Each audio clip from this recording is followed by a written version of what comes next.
बिस्मिल्लाहिर्रहमानिर्रहीम। अस्सलाम वालेकुम व्यूअर्स, मैं हूं herbalist Mohammad Fayaz. Ummul Shafa herbal clinic Lahore से आपसे मुखातिब हूं। आज मैं आपको बताऊंगा स्किन वाइटनिंग के बारे में। स्किन वाइटनिंग क्रीम घर पे कैसे बनाई जाती है और उसका बेहतरीन हर्बल टिप मैं बताऊंगा, और स्किन वाइटनिंग के हवाले से एक बेहतरीन हर्बल टिप भी बताऊँगा इस क्रीम के साथ साथ। और जो डार्क सर्कल होते हैं आइज़ के नीचे, उनका भी मैं बताऊँगा एक बेहतरीन हर्बल टिप इसमें बताऊंगा। क्रीम बनाने का तरीका बताऊंगा। वीडियो को जानने बढ़ने से पहले मेरी आप लोगों से पर्सनल रिक्वेस्ट है कि जिन दोस्तों ने, जिन बहनों ने अभी तक चैनल सब्सक्राइब नहीं किया वो मेरे चैनल को ज़रूर सब्सक्राइब करें और बेल आइकन को लाजमी प्रेस करें ताकि मेरी तमाम आने वाली वीडियो आप तक पहुँचती रहें। बहुत शुक्रिया, जज़ाकल्लाह। आते हैं टॉपिक की जनरल। टॉपिक है हमारा स्किन वाइटनिंग क्रीम घर पे कैसे बनाई जाए और डार्क सर्कल को कैसे ख़त्म किया जाए, स्किन को वाइट कैसे किया जाए। मैं बताता चलूँ, स्किन की जो ब्लड जब गाढ़ा होगा, ब्लड में थिकनेस ज़्यादा आएगी, गोश्त का ज़्यादा इस्तेमाल होगा तो स्किन ब्लैक हो जाती है।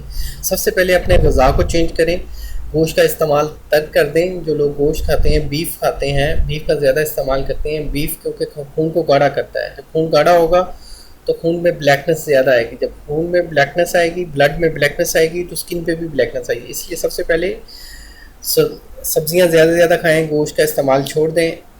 उसके बाद रोज़ वाटर को आप पी लिया करें, उसका ज़्यादा इस्तेमाल करें तो इंशाल्लाह उससे भी काफ़ी हद तक फ़र्क होगा। आलमंड ऑयल, आप आलमंड ऑयल जो रोगन बादाम है इसको आप यूज़ कर सकते हैं। तुलों के तेल को यूज़ कर सकते हैं। इससे तड़ियों में खुश्की भी नहीं होगी और स्किन की जो खुश्की है, जो खुरदरी है, जो रिंकल वगैरह पड़े हैं, उसमें भी काफ़ी मुफीद है।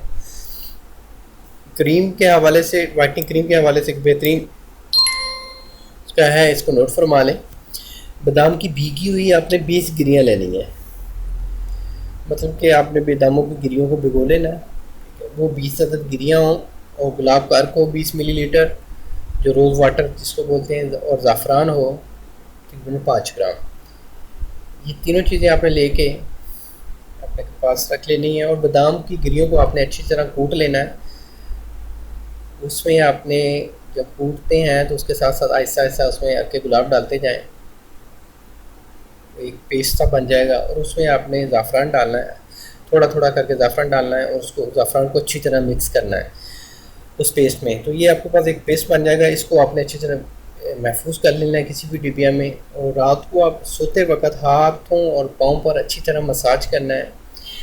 मसाज आपका जो हो क्लॉकवाइज हो, एंटी क्लॉकवाइज ना हो। क्लॉकवाइज आपने मसाज करना है और जो पेस्ट है, जो क्रीम है, उसको जज़ब करना है स्किन में।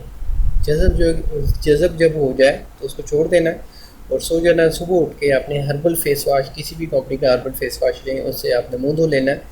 तो इंशाल्लाह चंद रोज़ के इस्तेमाल से स्किन वाइट भी होगी, स्किन की झुर्रियाँ भी ख़त्म होंगी और भरपूर जवानी की लहर भी नज़र आएगी। एक बेहतरीन ये हर्बल टिप है, इसको आजमाएं और इसका फीडबैक ज़रूर दें। ये मैं अपने काफ़ी पेशेंट्स को यूज़ करवा रहा हूँ। मैं अपने क्लिनिक पे यही नुस्खा रिकमेंड करता हूँ। तो ये बेहतरीन है, ये बेहतरीन हर्बल टिप है, इसको आप ट्राई कर सकते हैं। और ज़नाना शुदा अमराज के हवाले से हर्बल ट्रीटमेंट किया जाता है मुझ हर्बल क्लिनिक पे। आप तशरीफ़ ला सकते हैं, मेरी हर नीचे जारी है। तो इंशाल्लाह मिलेंगे एक नेक्स्ट वीडियो में। अल्लाह आपका आमीन नासिर और शुक्रिया, जज़ाकल्लाह, अल्लाह हाफ़िज़।